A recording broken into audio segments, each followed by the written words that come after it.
So we definitely do creek cleanups of whenever we can, just because obviously we're only one of many businesses along this creek. And there's a really cool saying I like, which is we're all downstream. And it all just talks about no matter where you are in the world, a drop of oil falling here, it's going to end up in the Atlantic, you know, from rain and all that sort of stuff, because water is like a super highway. So whatever gets on land normally ends up in water, and normally that ends up in the ocean, and it affects many different animals and areas along the way. So obviously that's big for us. We're also very cautious about what kind of chemicals or anything if we had to. Obviously COVID is a big deal right now.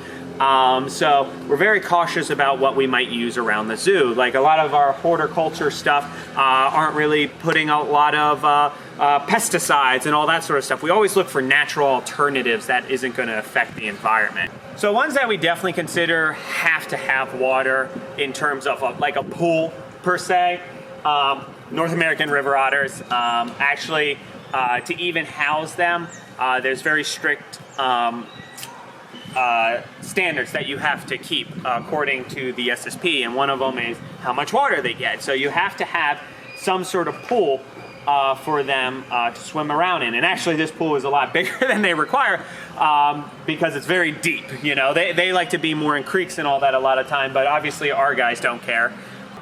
We always like to go a little bigger than required. For example, our trail of jaguar, we have a big pool up there for the jaguars and the ocelot. And they might not be swimming in it as much as the otters, but it's still something that is interactive, the water's moving. It also, just the thought of also having a waterfall running, it drowns out any other noise, like, so it can be even more peaceful for them, kind of like wavescapes when you try and go to sleep almost. But also we put toys in there and the jags play with it and attack it. The ocelot always seems to get upset when we put bowling pins. He doesn't like bowling pins in his water for whatever reason. And then of course, like our boa, we have a big pool for him to help out with humidity, and then he can soak himself. And a lot of other water dishes we have with reptiles are big enough so that they can soak themselves if they so choose. We could have a much smaller water dish for them just to drink. It's not really required, but we give them a lot bigger water dishes so that they could fully soak themselves if they so desire. And then of course sometimes we have little kiddie pools that we carry around and make pools for other animals, like our bobcat, which he doesn't really appreciate it as much, but it's funny to watch him get upset when you put food near it. Pollution, like I said, a lot of people, like someone in the desert will think, oh, if I drop oil all over my driveway, who cares? I'm not near the ocean, I'm not near the water, it'll just evaporate away. But, you know, a little bit of rain, a little bit of hose, that pollutant gets down into the road, which goes to the sewer, which ends up, you know. So no matter where you are in the world, what you do on land affects the water. I mean, our planet is mostly made of water, so it's kind of ridiculous to think that we wouldn't affect it that much. And it's not just chemicals either, it's also plastics. I mean, the big thing is those microplastics right now in the ocean.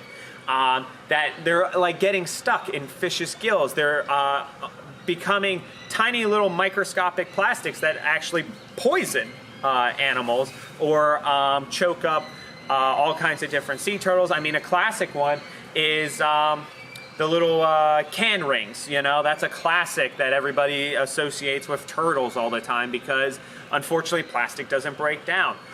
We've gotten a little bit closer where we found mealworms can eat plastic, or we've also started developing a lot of the biodegradable plastic stuff. Like I know our salad company group that normally comes here and has a stand at the zoo, they have the biodegradable plastics, and you can just buy it on Amazon. So besides pollution, obviously habitat loss.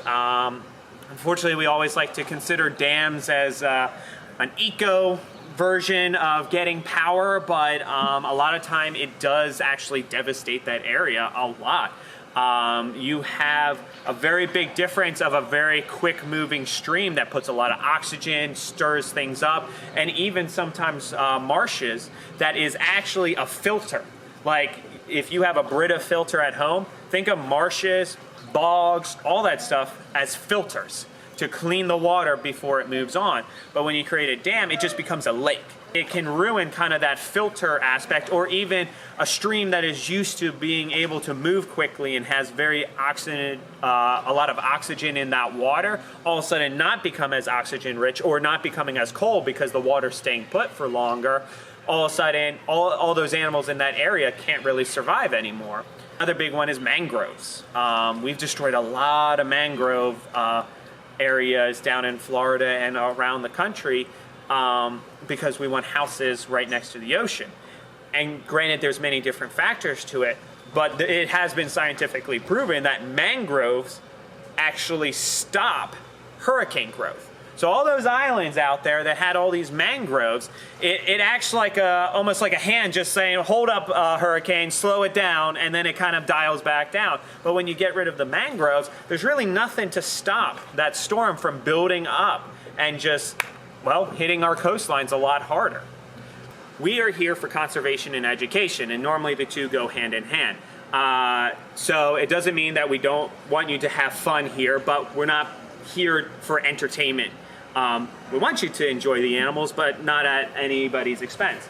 So some of the big stuff we do, of course, is the species survival plan stuff, which is helping keep a healthy genetic population in captivity to, depending on what species it is, to help revitalize the wild, or help hold on to animals that would otherwise be, unfortunately, put down. Our cougars were rescued from the wild and were deemed non-releasable cats. And normally what that means is if we cannot find a home in captivity for them, they would have to be euthanized because, unfortunately, they would not do well in the wild. They would probably go after cattle ranchers, cattle and all that, which is like, oh, well, that's what they get for living there. But the problem is one rogue cougar that goes after a cow, they've done the research, then that means that hunters go out and kill every cougar in the area. So that one bad cougar could cause the death of 10 cougars. Then, of course, we donate a lot. We encourage people to donate. I know we have like the donation box up front, explaining kind of like the main conservation groups that we're working with right now. I know that we always try and give them a platform because when you're a tiny little conservation group in the middle of, like, say, Red Panda Network, Nepal, sometimes it's a little tough to get people to pay attention to you.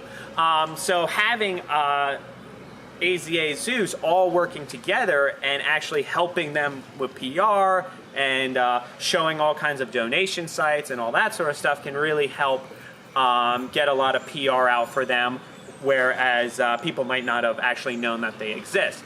As well as, even though we're a smaller zoo, because we're part of the bigger AZA organization, us all working together means that we're helping everybody out, which includes all the other bigger conservation stuff. So obviously San Diego has like actual people out in the midst of the jungle and all that, which they can do because they're much larger than us.